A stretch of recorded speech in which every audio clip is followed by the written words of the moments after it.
The early clubhouse favorite to be the next Reds manager is Skip Schumaker.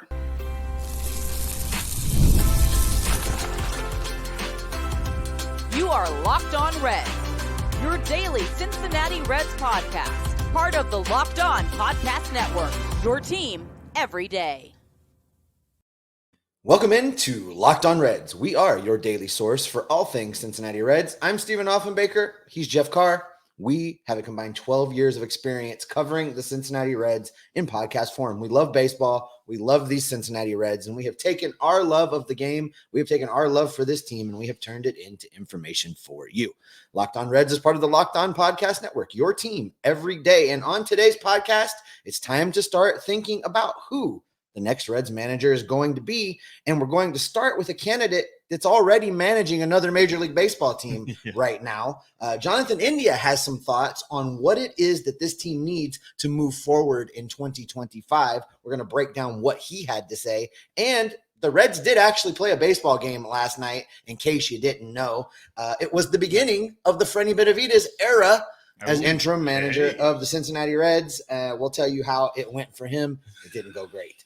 We're going to get into all of that coming up here in just a minute. Before we get started, I want to shout out the sponsor of today's podcast. Today's episode is brought to you by Booking.com. Booking.yeah.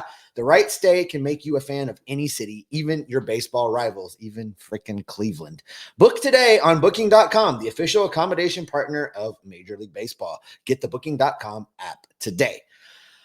All right, Jeff, we're going to talk about managerial candidates for a while, I think, until the Reds finally make a move. But there is a front runner emerging, and he emerged almost immediately. Within hours of David Bell's dismissal, Bob Nightingale already had a tweet out saying that this guy was already being looked at by the Reds.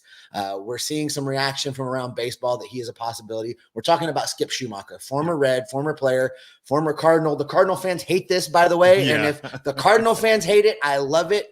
But he's already gaining some very early traction. Yeah, in fact, Vegas even has him as the favored guy right now. If you were to bet on who the next Reds manager will be, FanDuel is listing Skip Schumaker up there. And so is a poll that you ran. That's right. If you're watching on YouTube, it's here on the screen. For the audio folks, I ran a poll on Twitter X that basically said, if the Reds shortlist for a new manager look like the following, who are you picking? I listed Barry Larkin, Skip Schumaker, David Ross, and then I had an other category where people could comment on. Of those choices, Skip Schumaker actually wins the vote with 30% beating Barry Larkin. Barry Larkin tied David Ross with 25% apiece, and then 20% went to other, and most of the comments were for Terry Francona. This really surprised me. If I'm being honest, this result really surprised me. I thought Barry Larkin was going to run away with this thing, and he finished tied for second versus winning it. Skip Schumaker wins this poll amongst our Twitter followers. And I think it's easy because you're taking a guy who is already a manager. He's gotten managerial experience. He won Manager of the Year in 2023, took the Marlins to the postseason. And while he hasn't had the best of years this year, he's had a decimated roster. The Marlins dealt with a lot of pitching injuries very early. Pretty much all of the starting rotation injuries that the Reds dealt with in the final month and a half of the season, they started the year with. So that's really what derailed them from the beginning. And I will also say, just to follow up on that thought, Jeff, the difference between what went down with David Bell here and what's going on with Schumaker in Miami is that as those players were getting hurt, the Marlins started trading away everybody that wasn't nailed down. So not only did he have to try and overcome the injuries, but every spare part that he had got traded away. And word is that he's really, I think he wants out is what the word is going around Miami and around the league. So with that being said, like you said about Bob Nightingale, there's multiple people talking about the Reds and Skip Schumaker really look like a good match. And I think that I agree with them for a couple of different reasons. The first one is accountability. We've talked about this a lot. In fact, we'll talk about it a little bit here in a few minutes when we look at what Jonathan India said to Charlie Goldsmith about what he thinks the future should look like for this team. And he said accountability is a big thing. Nick Krall said accountability is a big thing. We're seeing a lot of accountability.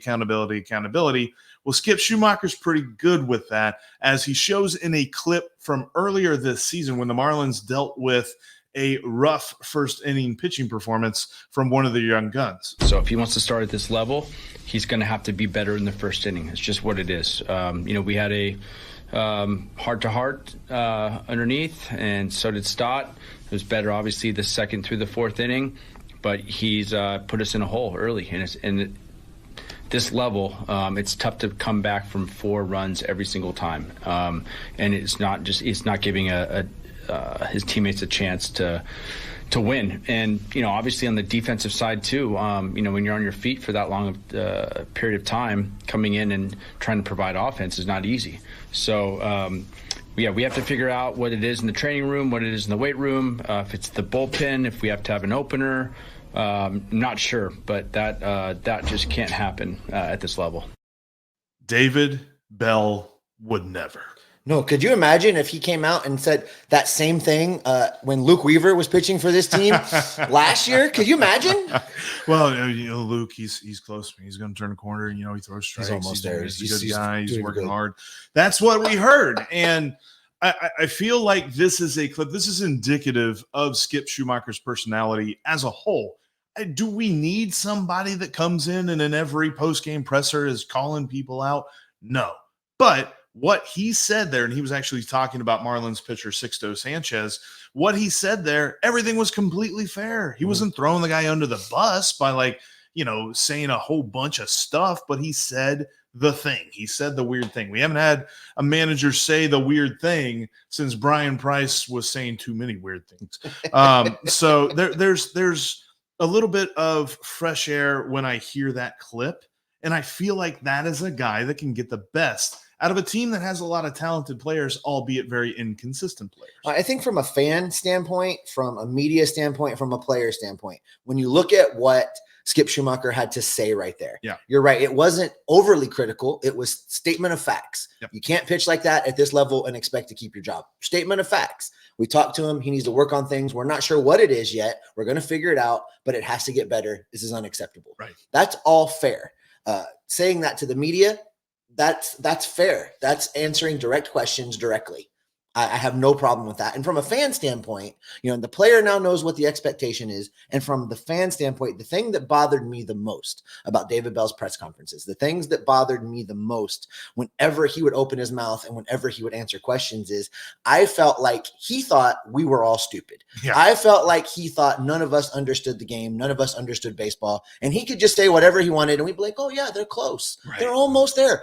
David said so. They're close. Right. That was not the case. We all knew better, and it was a little insulting as it went on and on and on and on. So I can appreciate the direct answer to the direct question. Well, and I can even imagine if David Bell were given the same question, same scenario, how he would react to it. He would say something to the effect of, well, this is something that our lineup needed to be up to the challenge for. This is something that the entire team needed to take on. We've all got to get better. We all got to get better. Have to be better. Not calling out the one player. And it's like, he's the guy that did it. He's the guy that gave it up. Can we just call it out? And there were so many opportunities this year that he had to do that. And he 100%, this wasn't like, David Bell slipped up once, 100% of the time would not do that. He would not do something like this, like what Skip Schumaker has done. And Skip is a guy, as a player, we didn't see the best of Skip whenever he was here in Cincinnati. It was his final 2 years of his career, 2014 and 2015. By then, he was a bench player that every so often he would come in and get something done, but for the most part, wasn't his best. His best was in St. Louis, his first 8 years of his career, but he was always a gritty player. He always understood how to win, and I think that he's going to bring that mentality with him as a manager. I don't know, and we started off this segment, and I started off the show by saying he's the clubhouse favorite right now, and that's more so a term than it is anything else. That's not the Reds clubhouse. That's like, a golf term, clubhouse leader, something like that. I don't know if he's my favorite. I'm still struggling as to who I'm kind of putting that stamp on. But if the Reds were to hire Skip Schumaker, I wouldn't hate it. Yeah, I think that's probably where I am as well. I feel like he emerged so early, so fast. I still want the Reds to do their due diligence. I want them interviewing lots of candidates. I want them to make sure they get the right fit. But This seems to be the type of guy they should be talking to. The players are saying it. We're going to get into that here in just a minute. The fans are saying that's what they want to see from the team. The front office is saying these are the elements that we're lacking and why we felt like we had to fire David Bell. So all of the stars are aligning for this type of manager. So I think Schumaker would be a good fit. I think there might be others that are a good fit. And really, it's going to come down to the interview process and how all of that plays out. But one thing is for sure, Jeff, in public opinion right now, the betting odds, they all favor Skip Schumaker, and only time is going to tell if the Reds do also. And the big picture is all about, all right, manager, yes, but what are you going to do with the roster? Well, Jonathan India was talked to by Charlie Goldsmith of the Cincinnati Enquirer, and he had a lot of thoughts about that. We're talking about saying the weird thing. Jonathan India said the weird thing. Coming up next. Today's episode is brought to you in part by Booking.com. Booking.yeah. There is no better way to follow your favorite baseball team, and the Reds only have 5 games left. You might be looking at a trip to Cleveland or Chicago and thinking, what is the best way to find a spot to stay? Booking.com will help you out with all that, because all you got to do is you type in Progressive Field or you type in Wrigley Field, and you find the closest spots to lay your head at night to those ballparks. Booking.com makes that so easy. Plus, as the playoffs come along, maybe you want to go see a playoff game or two. And looking ahead to next year when the Reds go down to Bristol, Booking.com is the best way to do it. I've already used Booking.com to get ready for that. You might want to jump on that sooner rather than later. But Booking.com's got all kinds of great deals and great, the surprise deals that are really like if you pick a 3-star hotel, they can help you find a really good deal on a 3-star hotel in the area that you're looking for. So check out Booking.com, the website today, or download the Booking.com app. They make it easy to do because Booking.com is Booking.yeah. Hey, NFL fans, you can start the season with a big return on FanDuel, America's #1 sportsbook. So when you get a hunch in the middle of a game, you can check out the latest stats, live play-by-play. You can check it all out on one page, all in the same place that you make your bets. You'll get started with $200 in bonus bets from FanDuel, guaranteed when you place your first $5 bet. That's easy money, Jeff, even for you. That's easy money. And you don't have to win that $5 bet, which is good news for you. You're still going to get the $200 in bonus bets. And you can take that $200 and 5 days left to throw it on the LE parlay. Now, you made actually a lot on this year. It's one of your better ideas that you've ever had. The LE parlay, 2+ total bases, 1+ run scored, 1+ steal usually pays about 4-1. So get over to FanDuel.com right now and get in on that action. That's FanDuel.com/locked-on to download America's #1 sportsbook. We are talking Cincinnati Reds baseball here today, all day, every week, every month, all year long. So make sure you subscribe to get at least 30 minutes of Red stock in your feed every single day, because we are Locked On Reds. We are your Cincinnati Reds every single day. And we are talking about this whole coaching search and what the future of the Reds holds. And quite frankly, I think one of the reasons that I'm so, 6 1, half dozen the other with most of these candidates is because once the Reds hire a manager, they've still got a lot more work to do. This is not the end-all be-all of the offseason. And there was a great conversation in the Cincinnati Enquirer from friend of the podcast, Charlie Goldsmith, got the chance to sit down with Jonathan India and asked him about his thoughts on the future of the ball club. And he really did say a lot of different stuff, because he didn't do the thing that a lot of players do where they're like, you know what, we really think we got the guys in-house to get this done. We really think we got the horses on the roster to win a championship. Like, he kind of went deep on a couple of different topics. Before you get into the meat of this, can I just say how refreshing it's been the last couple days that the media are pushing back and asking challenging questions, that people are actually answering the questions. Yep. When pressed into it, Nick Krall answered the questions. Jonathan India was open in this conversation, and it's just so refreshing. I don't know what to do. I don't know what's happened, but it's wonderful. Yeah, it's really refreshing to see. And there were a lot of great questions. And he was asked about David Bell being fired. We're going to get to that. But I find this intriguing because Charlie Goldsmith asked him a question point blank. Is this a big offseason for the Reds? And Jonathan India said, it's got to be.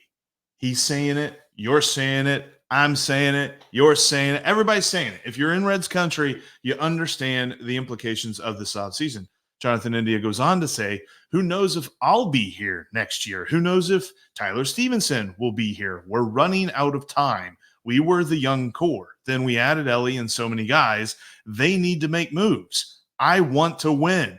Everyone wants to win. That's the bottom line. We know we can. There are certain things that I think should happen. That was not like a, man, I kind of hope. He threw the gauntlet down. Yeah. That's the gauntlet was just laid at Nick Kral's Right. feet, and he was told, here, go do something. Yeah. That's what this translates to. Is this? No, I'm not going to go there. Anyway, we'll talk about that later on in the offseason. But I found this so great. I mean, there's so many great answers here. He asked him about his reaction to David Bell being fired, and he had a lot of great thoughts. He said, it's tough. David was the only head coach I've had in my career. He taught me a lot. He gave me a lot of good advice. He's a great coach. To lose a guy like that is tough. I guess it's a part of this business. This game is cutthroat. I talked to him about it the other day. He's happy about how he did the last 6 years and how he left his mark on this team. I agree with him. He made this place very special. He made everyone very comfortable, which was really good for the young guys. It's definitely sad. And this follows along with what we have heard about players and their feelings about playing for David Bell. There was not a single reporter that ever said anything but every player loves playing for him. And, we heard some other stuff about Joey Votto and his behind-the-scenes relationship. But for the most part, we always heard good stuff about their relationships with David Bell. But that didn't stop Jonathan India from going in on who the next manager, what qualities the next manager should have. No, he actually says a lot of things. When asked what qualities do you think that manager needs, what does this team need in a manager? Jonathan said David was very easy to get along with as a manager. That's important for a younger team. You don't want to scare these guys away or be the bad guy. We need someone that's going to be a little more aggressive and keep us accountable. Again, with the accountability word, right? Jonathan goes on to say, we should be better in this clubhouse about keeping each other accountable. Yes. Making sure that you get to your pregame work, that you show up here or you show up there, making sure that you take care of your body every day. Certain things like that. Maybe a little more old school. Get some more fire and spirit. That is my biggest takeaway from what he had to say there. More fire, more spirit. And that's the thing we've said for months and months now that's lacking in the leadership of this ball club. Nobody's lighting a fire under these guys. Right. And I'm trying to remember who said it. I can't remember if it was Wick or somebody, but somebody had tweeted to the effect of like, hopefully they get a manager who comes in and shows the sort of energy and enthusiasm that David Bell showed every time he got ejected from every game that he got ejected by an umpire in or something like that. Because that's really the only time we ever saw any sort of gusto from David Bell. But I also feel like this is such an important thing to hear from India because he is a guy that, the word team leader has been thrown around a lot. And some of us have debated like how important is that? How big a deal is that? Like, do you just go out and perform and what happens at the end of the day? But it's clear to me that he is in that role. And he talked in multiple different places where he was just like, I've already talked to the front office about this. We have talked to this internally. I'm not really going to give you everything that we said, but just know that, I did this. We're talking about it. Right. And there's 3 lines in this article from Charlie Goldsmith. And again, shout out to Charlie Goldsmith. He does great work. He's always been great to us. We're going to have him on during the offseason. Love what Charlie's doing. But the question to Jonathan was, you say the Reds need to make a move. Is what you're saying that the Reds need to spend? Jonathan India goes to say, yeah, it could be. Yeah, there's a certain thing we need to go get. I love it. And I know I'm guessing that is not something that had Charlie pressed, he would have found out. No.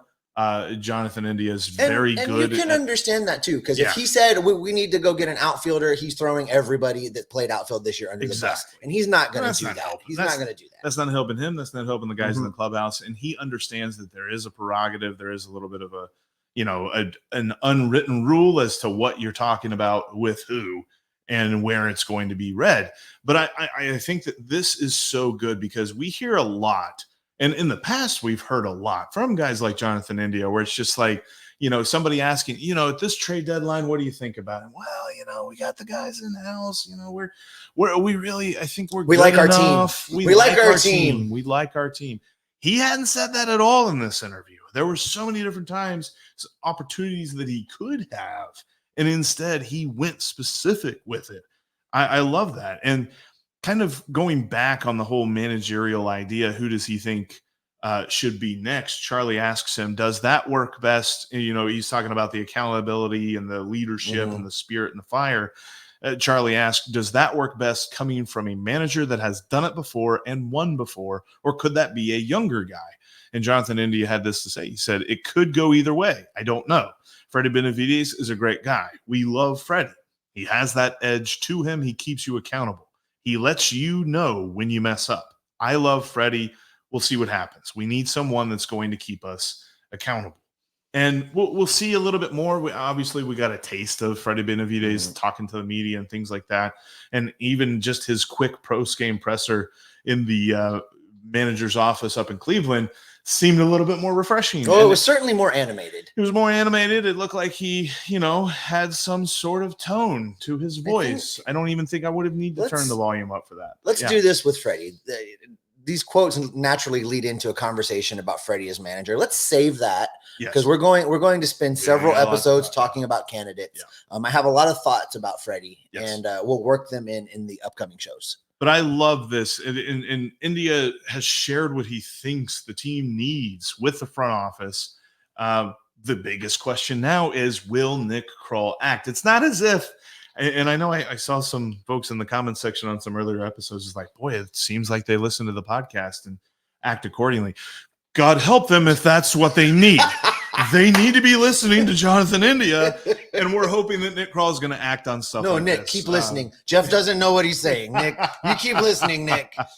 We just love watching the team, and I don't know that we want to be the ones that are running it. But we'll keep an eye on it all together, all throughout the offseason here on Lockdown Reds. All right, Jeff, I mentioned this up top. There was actually a baseball game last night. It was the beginning of the Freddy Benavidez era, and if you were hoping that Freddie was going to go undefeated, well, that ship has sailed. We're going to talk about it coming up next. There is an awesome way to get to an event with last-minute ticket deals. What's that?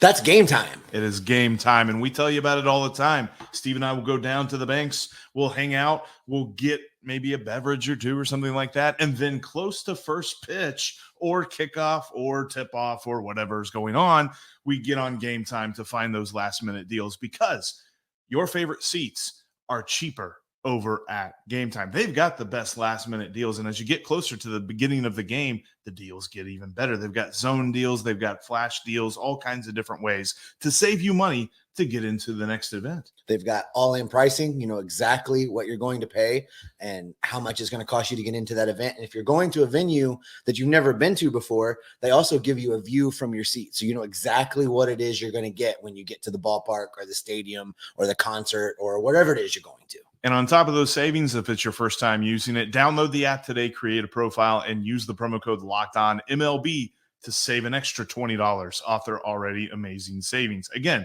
download the Game Time app, use the promo code LOCKEDONMLB, and you'll save $20 off your first purchase. What time is it? It's game time. Thanks so much for following us here at Locked On Reds. If you haven't done so yet, click that subscribe button, click that notification bell if you're on YouTube so that you know when we go live, when we drop a new episode. If you're in the audio feeds, make sure you have subscribed. And then do us this favor. Tell your friends, tell your family, tell everyone you know that loves the Reds about us because like we love talking baseball with you, we want to talk baseball with them. All right, Jeff, Freddy Benavidez, he got things going. His first game as interim manager of the Cincinnati Reds didn't go so great. The Reds lose this game 6-1 to the Guardians. I'm not even really going to spend a lot of time unpacking a lot of what went on with this game. I will say this, Freddie kind of got sabotaged right out of the gate. Junis was supposed to pitch to pitch yesterday. Yep. And was scratched for personal reasons. We don't know what that is. It must not be today, something significant because he is pitching today. Freddie also learned, oh, by the way, not only are we bumping Junis, personal reasons, Julian Aguirre is going on the injured list. Which means he's done. He's done. Not that many days left in the season. Freddie might have to pitch one of the games. I don't know. It's just the starting rotation needs this season to end. Well, and I know that they do have a nice setup for the final series of the season in Chicago with the guys who are probables. But, yeah, that meant that Carson Spires had to start. And Carson Spires has not had his best stuff for a little while. I think we saw the best that he has to offer. And I think that his role needs to be kind of reconsidered for next year. We'll talk more about that, though, in the offseason as we kind of look back at some of the performances of this year. The one thing that I was really happy to see, though, was Ian Gibaut. I talked to him in Dayton back in April. And he was hitting rehab stars like, let's go. He's getting ready. We're going to get him back on the field. We're going to double his appearances again. He's going to get 150 appearances. And this was his first appearance. He's not going to get to 150. I can definitively say that. My math will hold up. Yeah. But his first appearance back, it was nice to see. And, it was fine. I mean, it really doesn't matter. Pitched an inning, allowed a couple hits, gave up an earned run, struck out a guy. Welcome back to the show. Here's why I'm excited. Yeah. If there's a Reds Fest now, there will be a jersey in the grab bags that fit me and you. I'm excited. I mean, you get a Mike Ford and I get Ian Gibaut. We're all set. Yeah, it's going to be great. Listen, something else happened up in Cleveland, and I'm confused. I don't know if you saw this on social media last night, but after the game, the Cleveland Guardians had tarps draped all around the locker room. Yeah. They're smoking cigars, champagne celebration. And I'm thinking to myself, is this because they secured the number 2 seed in the playoffs? Which would make total sense. Okay. That would be fine. But here's the kicker, Jeffrey. If you didn't see this, they're all wearing T-shirts in the locker room that says Cincinnati is in Kentucky. And the official Cleveland Guardians account tweeted out these pictures with the caption, "It just means more here." What the hell are they talking about in Cleveland? Were they champagne celebrating the Ohio Cup? Is that really what we're doing in Cleveland now?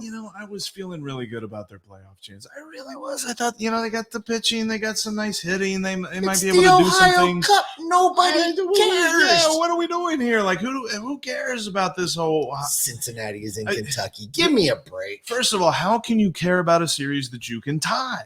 And this series has been tied for like 5 years because they play 4 games a year. Like, play 5 games or play 7 games. Like, and the Reds are playing for a tie today, correct? Make it an odd number. Like, I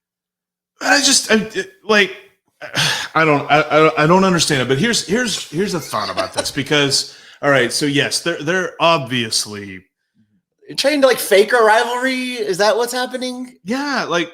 Look, as far as Reds fans and Guardians fans are concerned, I'm pretty sure we're pretty amicable about things. Nobody cares. There's some bad losses that the Reds have to the Guardians and all this. And the Reds haven't won the Ohio Cup since 2014. And okay, this is a rivalry in the sense, let's go to college football for a minute. This is a rivalry in the sense of like UC and Ohio State. It isn't. As much as I love the Bearcats and as much as you love the Buckeyes, there ain't anyone in our fan bases that think it's actually a rivalry. It's just, Bearcats fans are like Buckeyes fans, and that's how that goes. Like, that this isn't a rivalry. As much as we want to put a name on it, they're just in the same state. It's a bigger rivalry with the Pirates. It's a bigger rivalry with the Cubs. It's a bigger rivalry with the Cardinals. And it's a bigger rivalry with the Brewers. But we don't have to have some silly trophy about it. They had shirts made. Cincinnati's in Kentucky, which, by the way, driving through the rest of the state of Ohio, I'm okay saying that Cincinnati's in Kentucky, man. Like, the rest of the state of Ohio does not vibe with Cincinnati. Cincinnati is an amazing place, and the rest of Ohio is like flat farmland with nothing going on. Oh, you're making trouble. That's what I'm saying here. Like, I don't care about the T-shirts, first of all, but I'm confused as all get out, but as to why this was a thing. The choices were made. I don't get it. Like Jose Ramirez is smoking a cigar and wearing a Cincinnati's in Kentucky T-shirt. Like, are they really going to look back on these photos and be like, oh my gosh, you remember that time, man? You remember that time that we won the Ohio Cup in 2024? Like, what happens if they collapse in the division series? It's so in ridiculous. The ALDS, if they collapse in the ALDS, are they going to be like, yeah, man, but you know what? We got the Ohio Cup. Oh, it's ridiculous. All right, Jeff, I think that is where we're going to go ahead and wrap up this edition of Locked on Reds. Thanks, as always, for making us your first listen, folks. No, we should not care. Nobody cares. The everydayers don't care. Everydayers, coming up on the next Locked on Reds, we're going to continue to talk about the Reds managerial search. We're going to dig through more candidates. We're going to take your comments that you're leaving us on our show here here on the YouTube feed and hitting us up on X. You can follow Jeff at Jeff Carr. That's Jeff with 3 Fs. We haven't done that in a while. Yep. And you can follow me at S Offenbaker. That's with 2 Fs. Now that you made us your first listen of the day, go make the Locked On MLB podcast your second listen. Prepare for the Fall Classic with Sully, who has it covered every single day. You can find a link to his show down in the description of our show. You don't even need to search of it. It's part of the Locked On Podcast Network, your team every day. And with that being said, Jeff, what can they expect from us as we're now almost to the off season? They can expect us to be plugged in on every single managerial rumor out there. We are going to be breaking down the candidates, letting you know who's good, who's bad, who we like. We're still figuring that part out anyway. But they can also expect us to be talking Reds every single day, giving you at least 30 minutes of Reds talk in your feed, because we are Locked On Reds every single day. They had shirts made. They had shirts made. Get ready for the social media thing where they say these two clips have the same vibe, and it's going to be Joe Burrow smoking a cigar in his LSU jersey and Jose Ramirez smoking a cigar in his Cincinnati. Just get ready. Just get ready.